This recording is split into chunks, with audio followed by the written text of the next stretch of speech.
Hello ಸ್ನೇಹಿತರೆ, ನಮಸ್ತೆ. ಸ್ನೇಹಿತರೆ, ನಾನು ಒಂದು ವರ್ಷದ ಹಿಂದೆ ಕೆಲವು ಸ್ಟಾಕ್ಸ್ ಗಳನ್ನ ರಿವ್ಯೂ ಮಾಡಿದ್ದೆ. ಈಗ ನಾನು ಮತ್ತೆ ಅದನ್ನ ರಿವ್ಯೂ ಮಾಡ್ತಾ ಇದ್ದೀನಿ, ರಿವ್ಯೂ ಮಾಡ್ತಾ ಇದ್ದೀನಿ. ನಾನು ರಿವ್ಯೂ ಮಾಡಿದ ವಿಡಿಯೋಗಳು ಈ ಪ್ಲೇ ಲಿಸ್ಟ್ ನಲ್ಲಿದೆ. ಒಂದ್ಸಲ ಈ ವಿಡಿಯೋನ ನೋಡಿ. ನೀವು ಫಂಡಮೆಂಟಲ್ ಮತ್ತೆ ಟೆಕ್ನಿಕಲ್ ಅನಾಲಿಸಿಸ್ ನ ಸ್ಟಡಿ ಮಾಡ್ತೀರಾ.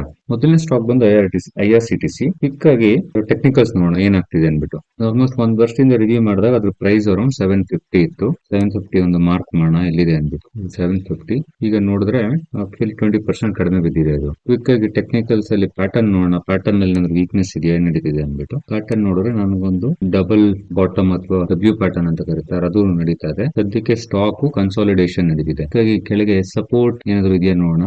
ಇಲ್ಲೊಂದು ಸಪೋರ್ಟ್ ನನಗೆ ಕಾಣಿಸುತ್ತೆ. ಸ್ಟಾಕ್ ಆಲ್ಮೋಸ್ಟ್ ಅದ್ರ ಬಾಟಮ್ ಪ್ರೈಸ್ ನಲ್ಲಿದೆ. ಅರೌಂಡ್ 6 to 7% ನಲ್ಲಿ ಒಂದು ಸಪೋರ್ಟ್ ಝೋನ್ ಇದೆ. ಇದು ಟೆಕ್ನಿಕಲಿ ವೀಕ್ ಅಂತ ಹೇಳೋದಿಲ್ಲ, ಇದೊಂದು ಪ್ಯಾಟರ್ನ್. ಇದು ಸದ್ಯಕ್ಕೆ ಅದು ಸಪೋರ್ಟ್ ತಗೊಂತಿದೆ ಮತ್ತೆ ಡಿಸ್ಟ್ರಿಬ್ಯೂಷನ್ ಫೇಸ್ ಅಲ್ಲಿ ಇದೆ. ಹಾಗಾದ್ರೆ ಅದರ ಟಾರ್ಗೆಟ್ ಏನಿರ್ಬೋದು? ಅಟ್ಲೀಸ್ಟ್ ಫಸ್ಟ್ ಟಾರ್ಗೆಟ್ ಬಂದು ಅದರ ರೆಸಿಸ್ಟೆನ್ಸ್ ಇರುತ್ತೆ. ಈಗಿನ ಪೊಸಿಷನ್ ಇಂದ 83%. ಸೆಕೆಂಡ್ ಸ್ಟಾಕ್ ನೋಡೋಣ ಕ್ವಿಕ್ ಆಗಿ. ಡಾಬರ್ ಇಂಡಿಯಾದಲ್ಲಿ ಏನ್ ಪ್ಯಾಟರ್ನ್ ನಡೀತಿದೆ? ಇದು ಆಲ್ಮೋಸ್ಟ್ ಒಂದು ಡಬ್ಲ್ಯೂ ಪ್ಯಾಟರ್ನ್ ಅಥವಾ ಡಬಲ್ ಬಾಟಮ್ ಪ್ಯಾಟರ್ನ್ ನಲ್ಲಿ ನಡೀತಾ ಇದೆ. ಈ ಸ್ಟಾಕ್ ನು ಆಲ್ಮೋಸ್ಟ್ ಜನವರಿ ಲಾಸ್ಟ್ ಇಯರ್ ರಿವ್ಯೂ ಮಾಡಿದಾಗ ಅರೌಂಡ್ 536 ಇತ್ತು. ಇವಾಗ ಅದು 496 ಇದೆ. ಅರೌಂಡ್ 7% ಕಡಿಮೆ ಇದೆ. ಒಂದು ವರ್ಷದಿಂದ ರಿವ್ಯೂ ಮಾಡಿದಾಗ ಅದು ಈ ಪಾಯಿಂಟ್ ನಲ್ಲಿ ಇತ್ತು 536. ಇವಾಗ ಎಷ್ಟು ಪರ್ಸೆಂಟೇಜ್ ಏನ್ ಡಿಫರೆನ್ಸ್ ಇದೆ? ಅರೌಂಡ್ 6 to 7% ಡೌನ್ ಇದೆ. ಟೆಕ್ನಿಕಲ್ ಪ್ಯಾಟರ್ನ್ ನಲ್ಲಿ ವೀಕ್ನೆಸ್ ಇದೆಯಾ? ಹೇಳಿದಾಗಲೇ ಇದೊಂದು ಡಬಲ್ ಬಾಟಮ್ ಅಥವಾ ಡಬ್ಲ್ಯೂ ಪ್ಯಾಟರ್ನ್ ನಡೀತಾ ಇದೆ. ಅದರ ಟಾರ್ಗೆಟ್ ಸ್ಟಿಲ್ ಇಂಟ್ಯಾಕ್ಟ್. ಟಾರ್ಗೆಟ್ ಬಂದು ಫಸ್ಟ್ ಟಾರ್ಗೆಟ್ ಬಂದು ಅರೌಂಡ್ 34% ಈ ಲೆವೆಲ್ ನಲ್ಲಿದೆ. ಸ್ಟಾರ್ಟ್ ಪ್ಯಾಟರ್ನ್ ಅಲ್ಲಿ ವೀಕ್ನೆಸ್ ಕಾಣಿಸ್ತಿಲ್ಲ. ಥರ್ಡ್ ಸ್ಟಾಕ್ ಬಂದು ಆಂಜಲ್ ಒನ್.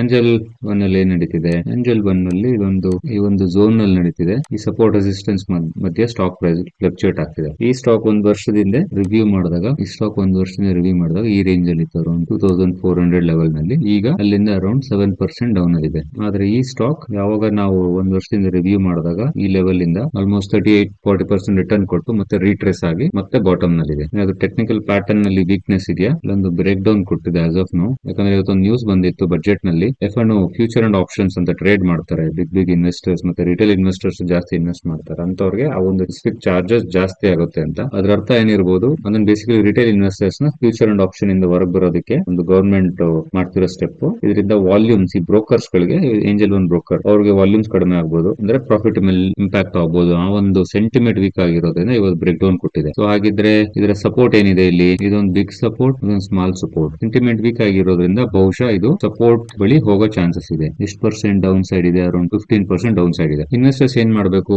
ಇನ್ ಕೇಸ್ ಏನಾದ್ರು ಇನ್ವೆಸ್ಟ್ ಮಾಡಿದ್ರೆ ಅಥವಾ ಬೈಯಿಂಗ್ ಪ್ರೈಸ್ ಇಂದ ಕಡಿಮೆ ಇದ್ರೆ ಈ ರೀತಿ ಸಪೋರ್ಟ್ ಲೊಕೇಶನ್ಸ್ ನ ನೋಡ್ಬಿಟ್ಟು ಅಲ್ಲಿ ಸ್ಟಾಕ್ಸ್ ನ ಅವರೇಜ್ ಮಾಡ್ಕೊಬೇಕು. ಎವ್ರಿ 10-15% ಡೌನ್ ಬಂದ್ರೆ ಅವಾಗ ಈ ಸಪೋರ್ಟ್ ಝೋನ್ ನೋಡ್ಕೊಂಡು ಅವರೇಜ್ ಮಾಡಬೇಕಾಗುತ್ತೆ. ಹಾಗಾದ್ರೆ ಕ್ವಿಕ್ ಆಗಿದ್ರೆ ಕಂಪನಿ ಫಂಡಮೆಂಟಲ್ಸ್ ನೋಡೋಣ. ಈ ಸ್ಟಾಕ್ ಪ್ರೈಸಸ್ ಒಂದು ವರ್ಷದಿಂದ ಅಷ್ಟಾಗಿ ಗ್ರೋತ್ ಕೊಟ್ಟಿಲ್ಲ. ಏಂಜಲ್ ಒನ್ ಮಾತ್ರ ಸ್ವಲ್ಪ ಗ್ರೋತ್ ಕೊಟ್ಟಿದೆ. ಫಂಡಮೆಂಟಲ್ಸ್ ಅಲ್ಲಿ ಏನಾದ್ರು ಪ್ರಾಬ್ಲಮ್ ಆಗಿದೆಯಾ? ಕ್ವಿಕ್ ಆಗಿ ನೋಡೋಣ. ಮೊದಲನೇದು IRCTC.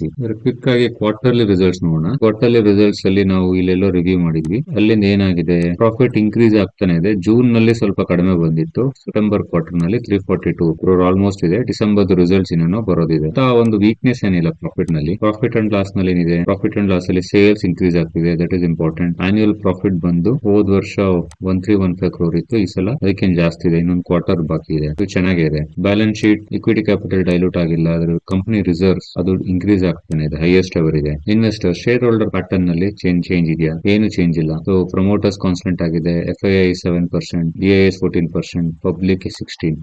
ಸ್ಟ್ರಾಂಗ್ ಹ್ಯಾಂಡ್ ಅಲ್ಲಿ ಅರೌಂಡ್ 84% ಇದೆ. ಕಂಪನಿ ಫಂಡಮೆಂಟಲ್ ಅಲ್ಲಿ ಏನು ಚೇಂಜ್ ಆಗಿಲ್ಲ. ನೆಕ್ಸ್ಟ್ ಸ್ಟಾಕ್ ಬಂದು ಡಾಬರ್ ಕ್ವಿಕ್ ಆಗಿ ಕ್ವಾರ್ಟರ್ ರಿಸಲ್ಟ್ಸ್ ನೋಡೋಣ. ಇಲ್ಲೆಲ್ಲ ನೋಡಿದ್ ನಾವು ಲಾಸ್ಟ್ ಟೈಮ್. ಇಲ್ಲಿಂದ ಮಾರ್ಚ್ ನಲ್ಲಿ ಡಿಪ್ ಆಯ್ತು, ಆದ್ರೆ ಜೂನ್ ನಲ್ಲಿ ಪಿಕಪ್ ಆಯ್ತು. ಸೆಪ್ಟೆಂಬರ್ ನಲ್ಲಿ ಸ್ವಲ್ಪ ಕಡಿಮೆ, ಆದ್ರೆ ಡಿಸೆಂಬರ್ ನಲ್ಲಿ ಪಿಕಪ್ ಆಗಿದೆ. ಮತ್ತೆ ಇದು ಹೈಯೆಸ್ಟ್ ಎವರ್ ಆಸ್ ಆಫ್ ನಾವು. ಕ್ವಾರ್ಟರ್ಲಿ ರಿಸಲ್ಟ್, ಸೇಲ್ಸ್ ಬಂದು ಹೈಯೆಸ್ಟ್ ಎವರ್, ನೆಟ್ ಪ್ರಾಫಿಟ್ ಬಂದು ಹೈಯೆಸ್ಟ್ ಎವರ್, ಕಂಟಿನ್ಯೂಸ್ ಆಗಿ ಮೇಲೆ ಹೋಗ್ತಾ ಇದೆ. Balance sheet, equity capital dilute ಆಗಿಲ್ಲ. ರಿಸರ್ವ್ಸ್ ಬಂದು highest ever. Investors promoters holding same ಇದೆ. FII ಮತ್ತೆ DIS ಹೋಲ್ಡಿಂಗ್ಸ್ ಚೆನ್ನಾಗಿದೆ. ಟೋಟಲ್ 28% ಇದೆ. ಪಬ್ಲಿಕ್ ಬರೀ 5%. ಸೊ 94% ಪ್ಲಸ್ ಸ್ಟ್ರಾಂಗ್ ಹ್ಯಾಂಡ್ಸ್ ಇದೆ. ಸ್ಟ್ರಾಂಗ್ ಕಂಪನಿ ಫಂಡಮೆಂಟಲ್ಸ್ ಏನು ಚೇಂಜ್ ಆಗಿಲ್ಲ, ಇನ್ನು ಸ್ಟ್ರಾಂಗ್ ಆಗಿದೆ ಅದು. Next third one angel one ಬಂದು ಕ್ವಾರ್ಟರ್ ರಿಸಲ್ಟ್ಸ್ ನೋಡಿದ್ರೆ ಇಲ್ಲೆಲ್ಲೋ ರಿವ್ಯೂ ಮಾಡಿದ್ವಿ. ಇಲ್ಲಿಂದ ಮಾರ್ಚ್ ಜೂನ್ ನಲ್ಲಿ ಕಡಿಮೆ ಬಿತ್ತು. ಯಾಕಂದ್ರೆ ಅವಾಗ ಈ ಬ್ರೋಕರ್ಸ್ ಯಾವ್ದೋ ಒಂದು ಸೆಬಿ ರೆಗ್ಯುಲೇಷನ್ ಇಂದ ಹಿಟ್ ಆಯ್ತು. ಅದಾದ್ಮೇಲೆ ರಿಕವರ್ ಆಗಿದೆ. ಇನ್ಫ್ಯಾಕ್ಟ್ ಇದು ಆಲ್ಮೋಸ್ಟ್ ಹೈಯೆಸ್ಟ್ ಎವರ್ ಹೋಗ್ತಿದೆ. Profit and loss, sales highest ever. Sales ಪ್ರತಿ ಸಲ ಇನ್ಕ್ರೀಸ್ ಆಗ್ತಿದೆ. ಈ ಸಲ ಇನ್ನು ಒಂದು ಕ್ವಾರ್ಟರ್ ಬಾಕಿ ಇದೆ. ನೆಟ್ ಪ್ರಾಫಿಟ್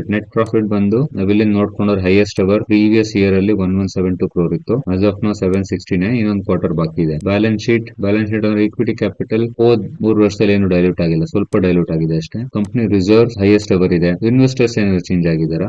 ಪ್ರಮೋಟರ್ ಸ್ವಲ್ಪ ಕಡಿಮೆ ಆಗಿದೆ, ಬಟ್ ಅದೇ FIIs ಮತ್ತೆ DIS ಗೆ ಇನ್ಕ್ರೀಸ್ ಆಗಿದೆ. ಸ್ವಲ್ಪ ಪಬ್ಲಿಕ್ ಬಂದಿದೆ. ಪಬ್ಲಿಕ್ ಅಲ್ಲಿ 40% ಇದೆ, ಅದು 60% ಪ್ರಮೋಟರ್ಸ್ FIIs ಮತ್ತೆ DIS ಹತ್ರ ಇದೆ. ಪಬ್ಲಿಕ್ ಹತ್ರ ಸ್ವಲ್ಪ ಜಾಸ್ತಿ ಇದೆ, ಆದ್ರೆ ಕಂಪನಿ ಒಳ್ಳೆ ಕಂಪನಿ, ಬ್ರೋಕಿಂಗ್ ನಲ್ಲಿ ಟಾಪ್ ಕಂಪನಿ, ಅದರಿಂದ ಪ್ರಾಬ್ಲಮ್ ಇಲ್ಲ. ಈ 3 ಸ್ಟಾಕ್ ನ ರಿವ್ಯೂ ಮಾಡಿದಾಗ ಒಂದ್ ಪಾಯಿಂಟ್ ಏನ್ ಬರುತ್ತೆ, ಫಂಡಮೆಂಟಲ್ ಚೆನ್ನಾಗಿದೆ ಕಂಪನಿದು. ಟೆಕ್ನಿಕಲ್ ಅಲ್ಲಿ ಅಂತ ಬ್ರೇಕ್ ಡೌನ್ ಬಂದಿಲ್ಲ, ಆದ್ರೆ ಟೆಕ್ನಿಕಲ್ ಅಲ್ಲಿ ಕನ್ಸಾಲಿಡೇಷನ್ ನಡೀತಿದೆ. ಯಾಕೆ ಒಂದು ವರ್ಷದಿಂದ ಸ್ಟಾಕ್ ಪ್ರೈಸಸ್ ಮೇಲೆ ಹೋಗಿಲ್ಲ? ಬೇಸಿಕ್ ಆಗಿ ನಾವು ಆಸ್ ಇನ್ವೆಸ್ಟರ್ಸ್ ನಾವೇನ್ ತಿಳ್ಕೊಬೇಕಂದ್ರೆ, ಮಾರ್ಕೆಟ್ ನಲ್ಲಿ ಕೆಲವು ವಿಷಯಗಳನ್ನ ತಿಳ್ಕೊಬೇಕು. ಮಾರ್ಕೆಟ್ ನಲ್ಲಿ ಕೆಲವು ವಿಷಯಗಳು ನಮ್ಮ ಕಂಟ್ರೋಲ್ ಅಲ್ಲಿ ಇರೋದಿಲ್ಲ. ಯಾವ್ದದು? ಒಂದು ಸ್ಟಾಕ್ ಬೈ ಮಾಡಿರ್ತೀವಿ, ಇಂತ ಟಾರ್ಗೆಟ್ ಅಂತ ಸೆಟ್ ಮಾಡಿರ್ತೀವಿ. ಆ ಟಾರ್ಗೆಟ್ ಯಾವಾಗ ಹಿಟ್ ಆಗುತ್ತೆ ನಮ್ಗೆ ಗೊತ್ತಿಲ್ಲ. ಕೆಲವು ಸಲ 3 ತಿಂಗಳು, 6 ತಿಂಗಳು, ಕೆಲವು ಸಲ 1 ವರ್ಷ, 2 ವರ್ಷ, 3 ವರ್ಷ ಆಗುತ್ತೆ. ನೆಕ್ಸ್ಟ್ ವಾಲಟಿಲಿಟಿ ಮತ್ತೆ ಫ್ಲಕ್ಚುಯೇಷನ್ಸ್, ಈ ತರ ಶೇರ್ ಪ್ರೈಸಸ್ ಮೇಲೆ ಹೋಗಿ ಬರೋದು, ಇದು ಮಾರ್ಕೆಟ್ ನ ಬಿಹೇವಿಯರ್ ನೇಚರ್. ಇದ್ರ ಮೇಲೆ ನಮ್ಮ ಕಂಟ್ರೋಲ್ ಇಲ್ಲ. ಓಕೆ, ನಮ್ಮ ಕಂಟ್ರೋಲ್ ಅಲ್ಲಿ ಇರೋದು ಏನು ಆಗಿದ್ರೆ, ನಮ್ಮ ಕಂಟ್ರೋಲ್ ಅಲ್ಲಿ ಇರೋದು ಕೆಲವೇ. ಒಂದು ಫಂಡಮೆಂಟಲ್ಸ್, ಒಳ್ಳೆ ಫಂಡಮೆಂಟಲ್ಸ್ ಇರೋ ಕಂಪನಿನ ಸೆಲೆಕ್ಟ್ ಮಾಡೋದು, ಒಳ್ಳೆ ಪ್ರೈಸ್ ನಲ್ಲಿ ಬೈ ಮಾಡೋದು, ಟೆಕ್ನಿಕಲ್ಸ್ ನೋಡಿ. ಒಳ್ಳೆ ಕಂಪನಿಗಳು ನಮ್ಮ